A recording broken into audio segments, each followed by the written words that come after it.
no one has ever answered this question for me. Why is it called blanching? Referring to like if you're blanching leeks or kale or whatever in the kitchen. I know what blanching is and how to do it, but I don't know why it's called blanching. The word blanching means white or whitened, which doesn't fit into the vegetable processing of blanching vegetables. Actually helps to retain the bright colors of the vegetables. So why is it called blanching, Holly?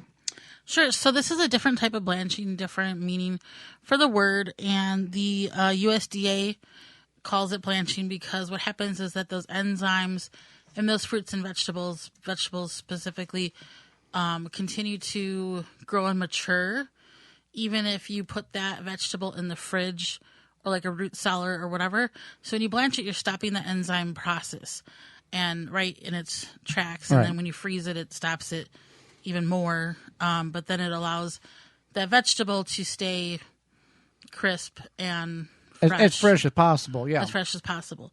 So it's just a different type of meaning of the word. I don't know why, but that's what the USDA has stated on their website. Okay.